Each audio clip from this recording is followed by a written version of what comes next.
Take a moment to address something in real time before it gets out of control. I didn't think it was a good representation of the SEAL community, the response from Jimmy. You know, Mark Twain once said, a lie will travel halfway around the world while the truth is still putting on its shoes.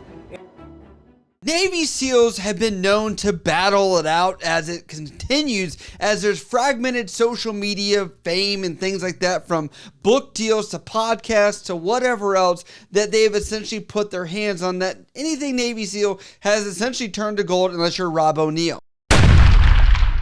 Now, looking at this, I have to tell you, this is probably the most class act from my previous video. If you haven't seen it, I'll give a TLDR right here. I don't think there's one Navy SEAL who could survive a week training with me. I'm kind of sick of seeing it, because, like, you guys think you're badass, come train with me for a week. I'll show you what's up. Sean, we get it. You're a badass, bro. But check it out. Your training partners get millions of dollars and they actually live. My swim buddies, they die every single year. Do you have any idea what that means? We've already proven that any kind of beatdown will not break us, but our training will simply just end your career, Sean. I'm talking about skin grafts on the thighs. Sean, you talk about taking people's souls from their body. Well, me and my boys, we've actually taken a lot of real souls from people. You know what I'm saying, bro? Your training is absolutely brutal, man. We get it. I understand. But your training doesn't kill dudes every single year. And that's the world that we live in, brother. My best advice for you, Sean, is to stay in the octagon, keep fighting for that next purse. And us SEALs, we'll keep fighting for your freedom, brother. If you think that the SEAL, or the guy who was a SEAL that responded to him, is also not playing a character, then I don't know what to tell you, because that is one of the worst representations of the SEAL community possible. That guy? Yeah, he needs to shut the f up. He's a Navy SEAL? He was, who gives a what the job title used to be? Maybe Google if the guy spent time in prison for fraud. That'd be a good start for people when they want to listen to what he has to say about the SEAL community and taking souls and all these things. It's like, dude, you're a professional soldier. Stop being a clown on Instagram. But that is where this story continues, because everyone said this. They said high school girls have less drama than the Navy SEAL quotations community. Professional my A. Outlaw 2 says, I remember when SEALs were mysterious. They didn't publicly talk about their work or training. Even if someone tried to S on SEALs, they didn't need or feel the need to respond to every moron. Now, with all of this, this got back to Jimmy Watson Jr. and Andy Sump did more research, as people do talk on podcasts, not with every fact in front of them, but Andy had to say this. What's up, everybody? I want to take a moment to address something in real time before it gets out of control. So last week, I don't remember what day it was, it's the kind of month it's been, I went on the Patrick Bet David podcast. And at the very end of the show, he brought up a clip of UFC fighter Sean Strickland essentially making a challenge to SEALs to come try a week of training, and a response from a former SEAL, Jimmy Watson. And he asked me what I thought about it. I answered that I didn't think it was a good representation of the SEAL community, the response from Jimmy. And then I added in that I was pretty sure that Jimmy had gone to jail for fraud. Now, I don't expect anybody to be perfect, because it's very easy to make mistakes, myself included. And it's not actually that much harder to come and stand in front of those mistakes, own them, and then try to do better in your life, which is exactly what I need to do in this instance. I was wrong about the information that I had, and it's a perfect example of my mouth outstripping my brain, which sometimes happens with me. And it actually happens with a lot of people. And like I said, that's not the issue. Not doing something about it is the issue.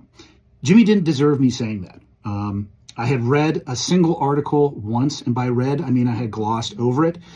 And in my response to PBD about the video where I was critiquing how it represents the SEAL community, I became exactly the same thing that I was negatively critiquing. How stupid is that, right? I'm not a perfect person. I don't expect myself to be perfect. I don't expect anybody else to be perfect. I'm going to go into this a little bit more on Friday, because I think it's important, and it's easy for me to dissect a lesson in detail on something where I fell short. So I'm going to do that. But before Friday, I think it's important that people realize I was incorrect in my statement in saying that Jimmy had gone to prison for fraud, and Jimmy doesn't deserve it. So he has my full apology. And what do you do with that when you fuck up? How about try to do better? How about try to not do that again? Learn from the lesson and move on. And that's what I'm going to do. So that's the update for now. We can dig into it more on Friday if you want to tune in. But until then, Hope you have a good one. Now, this should also be noted that while this is a class act of somebody, I would say, owning up to some of their mistakes and people actually coming out and saying, wow, look at this, Jimmy Watson Jr. has responded to it. But I would say this public relations move by Andy is class A, and people are responding very well to it. For example, I Am the Bama wrote and said, bring him on the show. And Andy wrote back saying, already in the works. B3_HP wrote, what's shocking is that people are taken back when a man steps up and apologizes for being wrong. Great job, Andy. This should be normal people. Now let's get to the point where Jimmy Watson responds to this, and I would say this is where it kind of becomes a little kumbaya. In my statement in saying that Jimmy had gone to prison for fraud, and Jimmy doesn't deserve it. So he has my full apology. And what do you do with that? It's okay, Andy. You just didn't know my story, brother.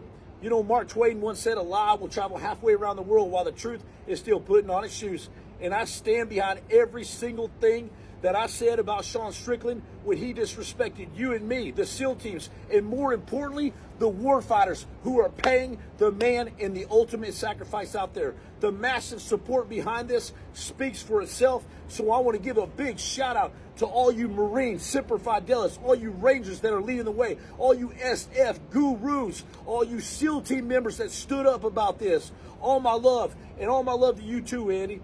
No harm, no foul, brother. And I had to share this story because a lot of people out there were saying how these SEALs were crybabies. They ran to social media to cause feuds from each other, that they should have been united from the Strickland situation. And this is where I'm like, as much as I like to cover the drama, this drama is something we have never, ever seen end like this. This is newsworthy because as someone that's covered the riffraff between SEALs previously, which I think these videos are also important because we have still seen divides in the Navy SEAL community, which included David Goggins and Dan Crenshaw, the politician that has still not been fused back together, or any kind of political PR stunts have really come together to show that the Navy SEAL team is still one unit. And the drama from this is hard because I think from a SEAL community of such a small, tight-knit group, that when people leave and they're all fighting over kind of the similar or same audiences a lot of times, that can cause this kind of riffraff. And it's good to see that these people are actually coming together, where every other instance of Navy SEALs having beef